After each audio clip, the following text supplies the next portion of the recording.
Assalamualaikum warahmatullahi wabarakatuh. Okey, minggu ni kita akan sambung tajuk seterusnya, muka surat buku teks muka surat 24 dan 25, dan tajuknya adalah kepentingan tenaga boleh baharu. Okey. Penggunaan tenaga boleh baharu daripada sumber semula jadi penting dalam kehidupan.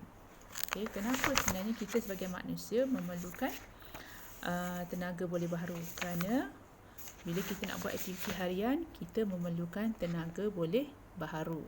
Okey. Kita perlu menghargai sumber semula jadi seperti air, geoterma, ombak dan sebagainya. Okey. Jadi sumber tersebut dapat digunakan untuk menjanakan tenaga boleh baharu.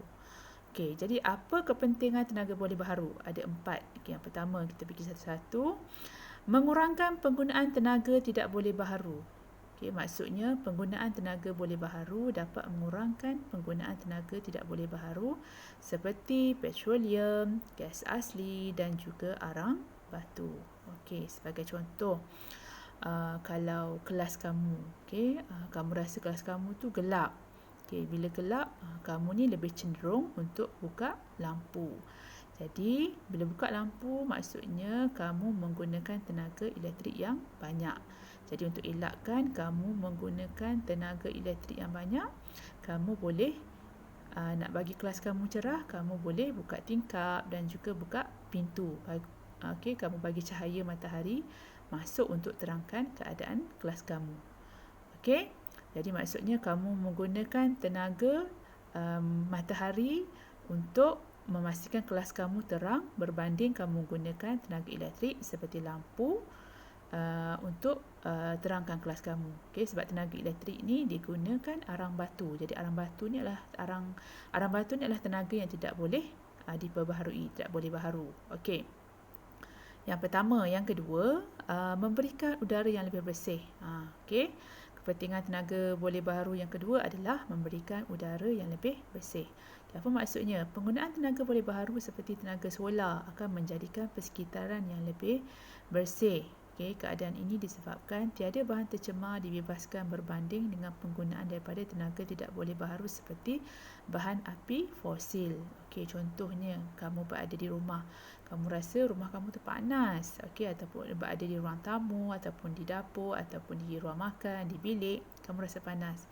Jadi kamu bila rasa panas, kamu akan cepat-cepat pergi buka aircon ke ataupun buka kipas. Jadi aircon tu sebenarnya dia akan mengeluarkan satu bahan nama dia CFC. CFC ni akan menyebabkan berlakunya penipisan lapisan ozon. Okey. Jadi untuk elakkan bila kamu guna aircon, dia akan keluarkan CFC. CFC tu akan membebaskan haba keluar. Bila haba kamu bebaskan aircon tu bebaskan haba keluar, akan menyebabkan pencemaran haba. Maksudnya di luar pun akan rasa panas. Okey. Jadi lebih baik adalah bila kamu rasa panas, pastikan kamu buka juga tingkap. Okey, pastikan udara yang segar boleh masuk ke ruang rumah kamu. Okey, seterusnya. Okey, yang ketiga, mengurangkan kesan rumah hijau. Penggunaan bahan api fosil akan menyebabkan kesan rumah hijau. Penggunaan tenaga boleh baharu seperti tenaga solar mampu mengurangkan kesan rumah hijau. Okey, apa maksud kesan rumah hijau? Maksudnya jika kesan rumah hijau ni biasanya kita kaitkan dengan pemanasan persekitaran, pemanasan global. Maksudnya kalau contoh ayah kamu bawa kenderaan, bawa motor ataupun kereta.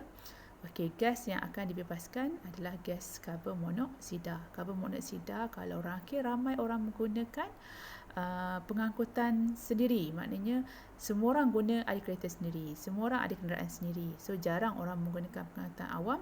Jadi kalau cuba kamu bayangkan apabila ramai yang menggunakan kenderaan sendiri menyebabkan kereta mengeluarkan karbon monoksida yang banyak. So karbon monoksida yang banyak ni akan memerangkap haba di persekitaran kita, menyebabkan persekitaran kita suhu dia akan menjadi lebih tinggi. Okey. Jadi ini akan menyebabkan kalau tumbuh-tumbuhan tu dia akan menyerap suhu yang tinggi. Itu menyebabkan kesan rumah hijau, memberikan kesan kepada tumbuh-tumbuhan hijau, memberikan kesan kepada alam sekitar kita. Okey. Okey, seterusnya menjanakan peluang pekerjaan, iaitu penggunaan tenaga boleh baharu dapat memberikan peluang pekerjaan yang luas dalam bidang berkaitan dengan teknologi berasaskan tenaga boleh baharu. Contohnya jurutera solar dan juga jurutera elektrik. Okay, maksudnya dengan adanya tenaga boleh baharu ni, memberikan peluang pekerjaan. Jadi ada orang yang boleh menjana, menjana pendapatan, juga mendapat gaji apabila mereka menguruskan dalam pemasangan peralatan elektrik, memastikan keselamatan peralatan elektrik, memastikan bahan-bahan elektrik yang digunakan oleh kawasan-kawasan industri itu selamat. Semua itu adalah satu kerjaya yang boleh menghasilkan duit. So itu sahaja untuk minggu ni, untuk hari ni. Seterusnya,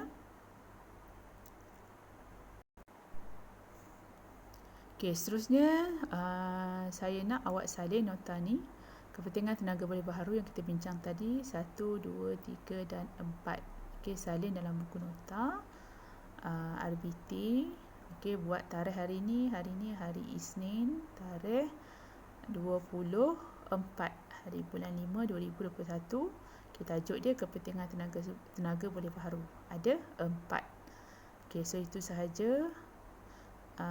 Dan kamu boleh sekiranya kamu ada soalan, kamu boleh hantar, kamu boleh PM saya. Itu sahaja. Terima kasih. Assalamualaikum warahmatullahi wabarakatuh.